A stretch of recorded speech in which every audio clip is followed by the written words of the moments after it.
பிரபலமான காமெடியன் அவர்கள் இப்போ ரீசன்ட் பீரியடாவே சர்ச்சைக்கு இடம் போய்கிட்டு இருக்காரு. யார் அவர்னு சொல்லி முடிக்கிறதுக்குள்ள உங்க எல்லாருக்குமே தெளிவா தெரியும் நினைக்கிறேன். அந்த ஒரு பர்சன் இப்போ ரீசெண்டா செஞ்சிருக்க ஒரு நெகிழ்ச்சியான சம்பவம் தான் சோசியல் மீடியால பயங்கர ஷேர் ஆயிட்டு இருக்கு. யார் அவர், என்ன நடந்துச்சு அப்படிங்கறத பத்தி இந்த வீடியோல நம்ம இப்போ முழுமையா பார்க்கலாம். வைகை புயல் வடிவேலு அப்படின்னு சொன்னாலே நம்ம எல்லாருக்குமே தெரியும். இவரோட காமெடி ஒவ்வொன்றுமே ரொம்பவே சூப்பரா பக்காவே இருக்கும். அது மட்டும் இல்லாம இவருக்குன்னு ஒரு ரசிகர்கள் பட்டாளம் ஒரு பக்கம் இருந்தாலுமே விஜயகாந்த் அவர்கள் இறந்த நிலையிலையும் கூட அவர் வந்து பார்க்கல அப்படிங்கிற மாதிரி நிறைய சர்ச்சைக்கு இவர் ஈடானாரு. இன்னும் சொல்ல போனா இவரை பத்தி நிறைய தப்பான விஷயங்கள் வெளியில லீக் அவுட் ஆனதை நம்ம தொடர்ந்து பார்த்துட்டு தான் இருந்தோம். இதனாலே ரசிகர்களுக்கு மத்தியில ஒரு சின்ன வெறுப்பும் கோவமும் இருந்துகிட்டு தான் இருந்தது. இந்த நிலையில வடிவேல் அவர்கள் ரீசெண்டா ஒரு செயலை செஞ்சிருக்காங்க. ராஜ்கிரண் அவர்கள் தான் முதலா என் ராசாவின் மனசுல அப்படிங்கிற ஒரு படம் மூலியமா வடிவேல் அவர்களை உள்ள தமிழ் இண்டஸ்ட்ரியில கொண்டு வந்தாரு. அதுக்கப்புறம் இவருக்கு நிறைய படங்களும் கிடைச்சிச்சு. அது மூலியமா கயிறை பிடிச்சு ஏறுற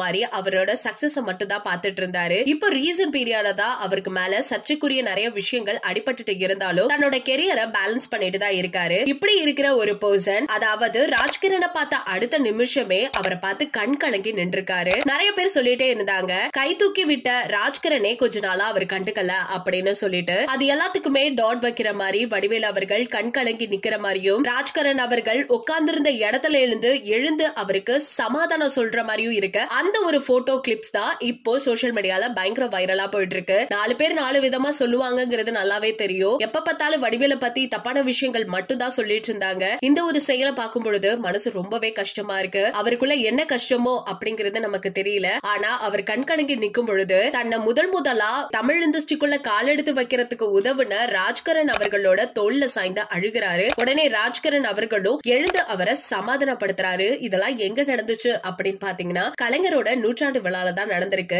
அந்த விழாலையும் நிறைய சர்ச்சைக்குரிய விஷயங்கள்ல இடம் பெற்றிருந்தாரு. முக்கியமா சொன்னா வடிவேல் அவர்கள் என்னதான் நல்ல இடத்துக்கு போயிருந்தாலும் முதலா தூக்கிவிட்ட அந்த ஒரு பர்சனை கண்டுக்கல அப்படின்ட்டு எல்லாத்துக்கும் டாட் வைக்கிற விதமா இன்னைக்கு வெளிப்படையா ஒரு விஷயம் வந்து வெளியாயிருக்கு. இத பத்தி நீங்க என்ன நினைக்கிறீங்க? வடிவேலை பத்தி இவ்வளவு நாள் சர்ச்சைக்குரிய விஷயங்களை நம்ம தொடர்ந்து கேட்டுட்டு இருந்தாலும் இந்த ஒரு சம்பவத்தை பத்தி உங்களுக்கு ஏதாவது ஒரு கருத்துக்கள் கண்டிப்பா தோணிருக்கும். இத பத்தி மறக்காம நம்மளோட கமெண்ட் செக்ஷன்ல ஷேர் பண்ணிக்கோங்க. இது போல பல அப்டேட்ஸ் தெரிஞ்சுக்கணும்னா நம்ம சேனலை சப்ஸ்கிரைப் பண்ணி வச்சுக்கோங்க.